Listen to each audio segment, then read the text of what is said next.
Have you ever made a decision that looked right on paper, but something in your body felt tight, heavy, or off? Other times, the choice didn't make logical sense at all, but you felt calm, expansive, and strangely certain. That's the difference between ego-led decisions and soul-led choices. Today, we're going to talk about how to tell who's actually driving, your ego or your soul. And learning this distinction can deepen your intuition. It can create expansion and lead to real breakthroughs. But first, let's clear something up. The ego is not bad. The ego's job is to keep us safe. It scans for risk, rejection, embarrassment, and failure, because that's what it wants to avoid. Keep you feeling good and safe. The soul, on the other hand, is here for growth, alignment, and truth.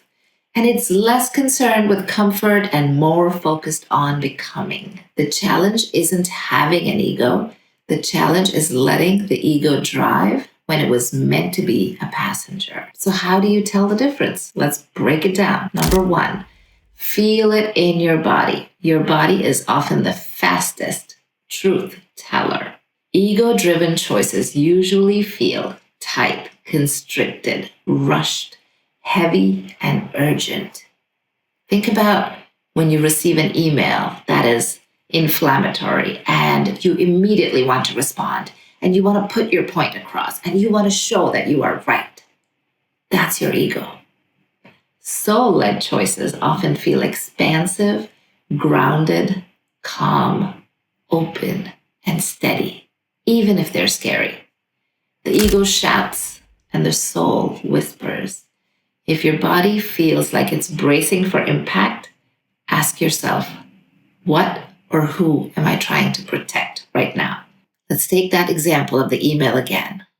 Your soul might tell you, let's pause. Let's think about it.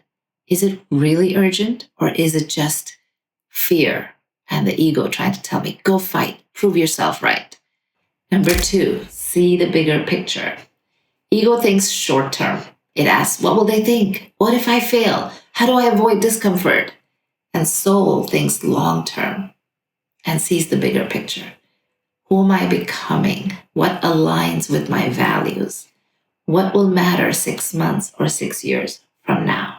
When you zoom out, clarity zooms in. If a choice only makes sense in the immediate moment, it's usually ego-led.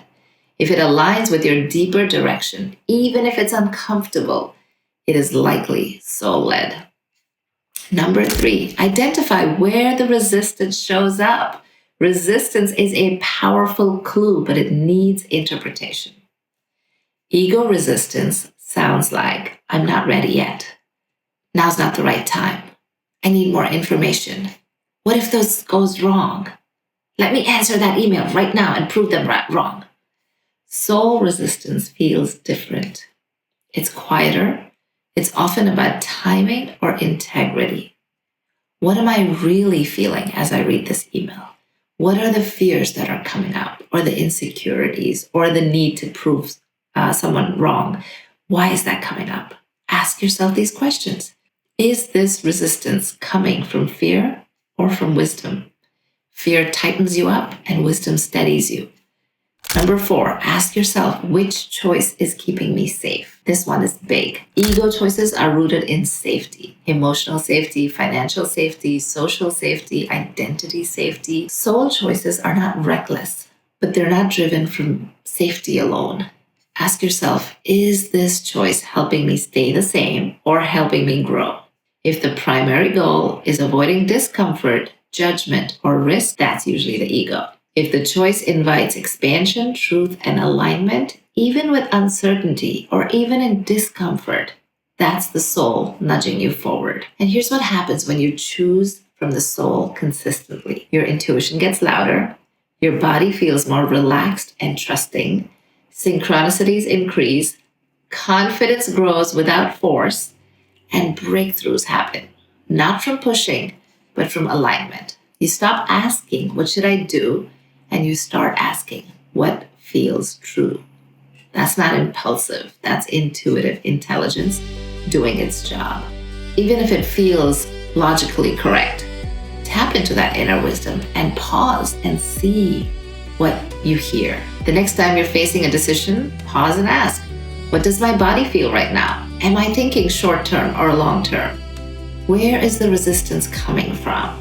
Am I choosing safety or alignment? Am I choosing comfort or growth? Right? You don't need to get it perfect. You just need to get curious, because every choice becomes a conversation with your intuition. And listen, the ego will always try to protect us and who we've been. The soul is inviting us into who we're becoming. That learning that difference doesn't make life easier. It makes life more true, more authentic, more aligned. And that's where expansion lives. That's the warrior mindset.